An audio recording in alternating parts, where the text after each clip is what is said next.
அனைவருக்கும் வணக்கம். இன்னைக்கு நம்ம இந்த வீடியோல அக்டோபர் 15ஆம் தேதிக்கான தினசரி நடப்பு நிகழ்வுகளை பார்க்க போறோம். ஃபர்ஸ்ட் ஸ்டார்ஸ் திட்டம் தொடங்கப்பட உள்ளதன் நோக்கம் என்ன? அதாவது மத்திய அரசு உலக வங்கியோட நிதியுதவியுடன் இந்த ஸ்டார்ஸ் திட்டத்தை தொடங்க போறாங்க. ஸோ இந்த திட்டம் எதற்காக தொடங்க போறாங்க அப்படின்னா பள்ளி உள்கட்டமைப்பு மேம்படுத்துதல் மற்றும் கற்றல் மற்றும் கற்பித்தல் மேம்பாடு.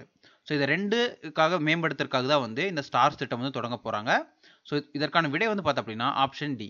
ஸோ கற்றல் மற்றும் கற்பித்தல் மேம்பாடு கூடவே பள்ளியோட உள்கட்டமைப்பை மேம்படுத்துறதா இந்த ஸ்டார்ஸ் திட்டத்தோட நோக்கம். செகண்டு, சோயூஸ் விண்கலத்தை சர்வதேச விண்வெளி மையத்திற்கு அனுப்பிய அமைப்பு எது?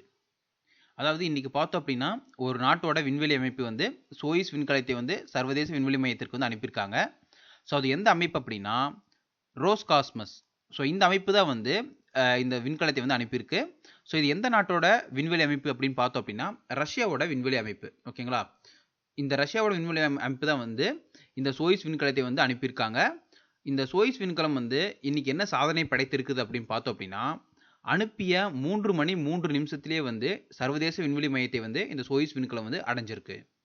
இதில் எத்தனை பேர் பயணிச்சிருக்காங்க அப்படின்னா 3 பேர் பயணிச்சிருக்கிறாங்க. அடுத்து மூணாவது, எந்த அரசியலமைப்பு சட்ட விதியின்படி சிறப்பு சட்டமன்ற கூட்டத்தொடர் நடத்த முடியும்?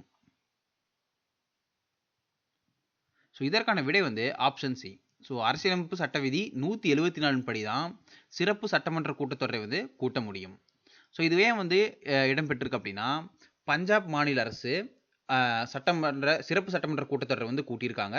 ஸோ எதற்கு கூட்டியிருக்காங்க அப்படின்னா மத்திய அரசு இயற்றிய வேளாண் மசோதாக்களை எதிர்த்து தீர்மானம் நிறைவேற்றணும் அப்படின்னு சொல்லிட்டு இந்த சிறப்பு சட்டமன்ற கூட்டத்தொடரை கூட்டியிருக்காங்க. ஓகேங்களா? ஸோ நார்மலி ஒரு சட்டமன்றம் ஆண்டுக்கு 2 முறை கூட வேண்டும். ஒவ்வொரு 6 மாத கால இடைவெளிக்குள்ள இன்னொரு கூட்டத்தொடர் நடத்தியிருக்கணும். பொதுவாக பார்த்தோம் அப்படின்னா பிப்ரவரி மாதத்தில் ஒரு சட்டமன்ற கூட்டத்தொடர் நடைபெறும். அது பட்ஜெட் கூட்டத்தொடர் அப்படின்னு சொல்லுவாங்க. அதே மாதிரி ஜூன் ஜூலை மாதத்தில் நடைபெறும். இது மழைக்கால கூட்டத்தொடர் அப்படின்னு சொல்லுவாங்க. அதுவே பார்த்தோம் அப்படின்னா அக்டோபர் நவம்பர் டிசம்பர், ஸோ இந்த மாதத்தில் ஏதாவது ஒரு 3 மாதத்தில் கொஞ்ச காலம் கூடும். அது குளிர்கால கூட்டத்தொடர் அப்படின்னு சொல்லுவாங்க. அந்த 3 டைம் இல்லாமல் சில முக்கியமான நிகழ்வுகள் காரணமாக கூடுறதா சிறப்பு சட்டமன்ற கூட்டத்தொடர் அப்படின்னு சொல்கிறது. ஸோ அதற்கான விதி என்ன அப்படின்னா 174. அடுத்து நாலாவது, சமீபத்தில் மறைந்த ஷோபா நாயுடு எந்த துறையில் சிறந்து விளங்கினார்?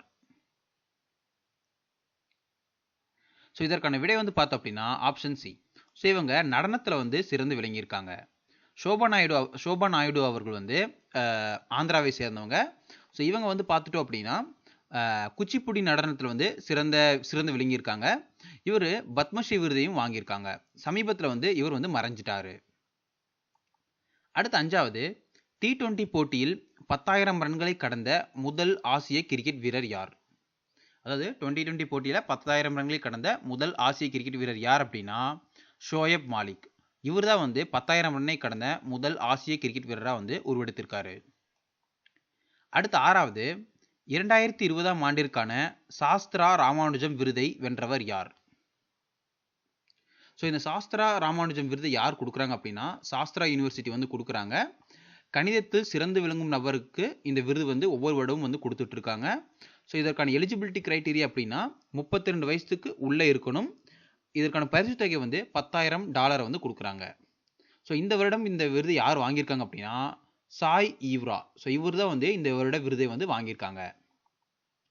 அடுத்து ஏழாவது, அறிவுசார் சொத்துரிமை இந்தியா ஆண்டு அறிக்கையின்படி முதலிடத்தில் இருப்பது, அதாவது இன்டெலெக்சுவல் ப்ராப்பர்ட்டி அப்படிங்கிறதுல இந்த வருடம் எந்த இது முதலிடத்தில் இருக்கு அப்படின்னா சண்டிகர் பல்கலைக்கழகம். ஸோ சண்டிகர் பல்கலைக்கழகம் தான் அதிக அளவிலான பேட்டன்ஸை வாங்கிட்டு இந்த வருடம் முதலிடத்தை பிரிச்சிருக்கு. அடுத்து எட்டாவது, தலசீமியா பால் சேவா யோஜனா தொடங்கப்பட்ட ஆண்டு. ஸோ தலசீமியா பால் சேவா யோஜனா அப்படிங்கிற திட்டம் எந்த ஆண்டு தொடங்கப்பட்டது அப்படின்னா 2017 தான் இந்த திட்டம் தொடங்கியிருக்காங்க. ஸோ சமீபத்தில் இந்த திட்டத்தோட 2ஆம் கட்டம் தொடங்கியிருக்கு. இதில் பார்த்துட்டோம் அப்படின்னா தலசீமியாவால் பாதிக்கப்பட்டவங்களுக்கு கோல் இண்டியா அப்படிங்கிற நிறுவனத்தோட CSR ஃபண்டு மூலிமா கொஞ்சம் பேத்துக்கு உதவுறாங்க. ஓகேங்களா? ஸோ இந்த தலசீமியா நோயை பற்றி தெரிஞ்சுக்கணும் அப்படின்னா இது ஒரு ரத்த சம்பந்தமான நோய். ஸோ ரத்தத்தில் ஹீமோகுளோபின் அளவு குறையிறதா வந்து இந்த நோயோட வந்து முக்கியமான அறிகுறி. ஓகேங்களா? அடுத்து 9வது உலக மாணவர்கள் தினம் கொண்டாடப்படும் நாள். இதற்கான விடை வந்து ஆப்ஷன் சி. ஸோ அக்டோபர் 15, அதாவது இன்னைக்கு தான் வந்து உலக மாணவர் தினம் வந்து கொண்டாடப்படுது. ஸோ இது யாருடைய நினைவாக கொண்டாடப்படுது அப்படின்னா, முன்னாள் குடியரசுத் தலைவர் டாக்டர் ஏபிஜே அப்துல் கலாம் அவர்களுடைய பிறந்த நாளான அக்டோபர் 15 அன்னைக்கு தான் உலக மாணவர்கள் தினம் வந்து கொண்டாடப்பட்டு வருது. அடுத்து 10வது எபிவேக் கொரோனா என்பது எந்த நாட்டினால் கொரோனா வைரஸுக்கு எதிராக கண்டுபிடிக்கப்பட்ட மருந்து. அதாவது சமீபத்தில் ஒரு நாடு வந்து இந்த எபிவேக் கொரோனா அப்படிங்கிற ஒரு தடுப்பூசி வந்து கொரோனாவுக்கு எதிராக வந்து உருவாக்கியிருக்காங்க. அது எந்த நாடு அப்படின்னா ரஷ்யா. ஸோ ரஷ்யா தான் வந்து இந்த தடுப்பூசி வந்து இப்போ கண்டுபிடிச்சிருக்காங்க. இந்த ஆல்ரெடி ரஷ்யா தான் வந்து ஸ்புட்னிக் அப்படிங்கிற ஒரு தடுப்பூசி வந்து கண்டுபிடிச்சிருக்காங்க. ஸோ இது அந்த நாட்டினால் கண்டுபிடிக்கப்பட்ட 2வது கொரோனா தடுப்பு மருந்து தான் வந்து இந்த எபிவேக் கொரோனா அப்படிங்கிறது. ஓகேங்களா? ஓகே ஃப்ரெண்ட்ஸ், அவ்வளோதான். ஸோ இன்றைக்கான கரண்ட் அஃபேர்ஸ் வந்து முடிஞ்சு. ஸோ இந்த வீடியோ வந்து பிடிச்சிருக்கும் அப்படின்னு சொல்லி நம்புகிறேன். மறக்காமல் லைக் பண்ணுங்கள். உங்களுக்கு ஏதாச்சும் டவுட்ஸ் இருந்தால் அப்படின்னா வந்து கமெண்ட் பாக்ஸில் கமெண்ட் பண்ணுங்கள். உங்களுக்கு வந்து நான் ரிப்ளை பண்ணுறேன். தேங்க்யூ.